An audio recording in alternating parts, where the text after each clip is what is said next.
સમર્થ વિચારની આ સનાતન વિચારની આજે તાતી જરૂર છે, કારણ કે આજના જમાનામાં સપ્રાત સંબંધો શોધવા એ સુકાને વેરણમાં મધ્વની પુષ્પ શોધવા બરાબર છે।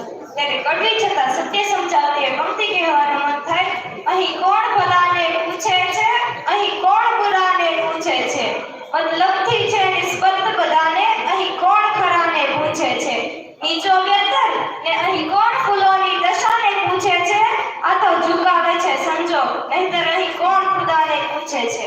મિત્રો, સ્વાર્થ કે આજની આ દુનિયામાં ભાઈ ભાઈ વચ્ચે સંપત્તિની ખેંચતાણ થાય છે, ત્યારે સિંહાસનના ત્યાગ માટેનો રામ અને ભરતનો મીઠો ઝઘડો ક્યાં કોઈને દેખાય જ છે।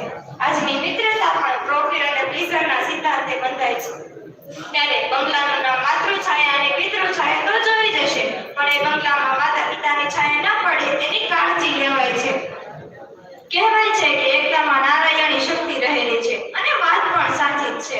પાંડવોમાં એક હતું, તેથી જ તો કુરુક્ષેત્રના રણ મેદાનમાં પહેલો શંખ કોણ વગાડશે એ પ્રશ્ન જ નહોતો, પણ કૌરવોમાં એકના અભાવે એક હોય કે બીજો લડવા માટે તૈયાર જ નહોતો। આજના વોટ્સએપ અને ફેસબુકના જમાનામાં સવારમાં ઉઠતાની સાથે કરદર્શનની નીચે બદલે પોતાના સ્માર્ટફોનના દર્શન કરે છે, જે એને સાચો વિચાર ન લાવનાર એમનો સ્માર્ટફોન એમના હાથમાંથી પડી જશે તો કહેશે કે રોવા બેસશે અને કે પોતાને લાપરવાન ગણશે, પણ એને સાચો રસ્તો બતાવનાર અને બેસ્ટ માર્ગદર્શન આપનાર પિતાજી એમના હાથમાંથી પડી જશે તો કહેશે ભૂલથી પડી ગઈ અને ઉઠાવીને મંદિરમાં રાખી દેશે।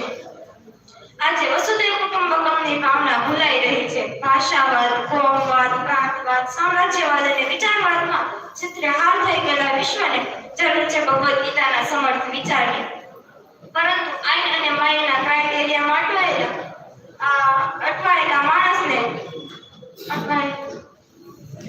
જરૂર છે ગીતાના સમર્થ વિચારની।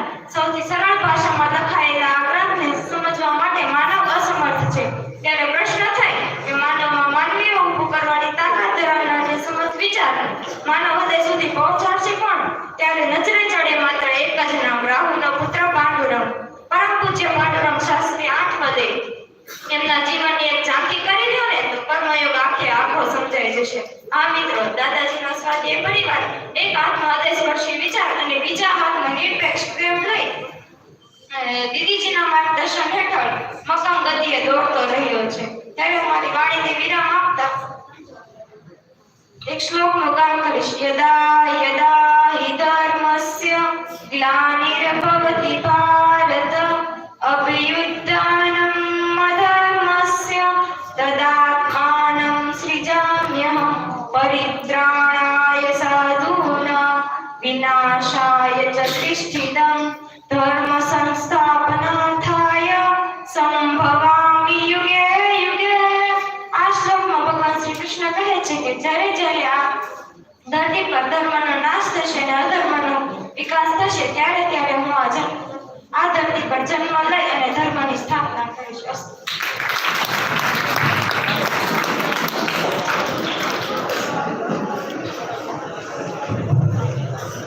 ખૂબ ખૂબ ધન્યવાદ। ત્યારબાદ હવે આપણા સમક્ષ વક્તવ્યની રજૂઆત કરશે ભારત પૃથ્વી।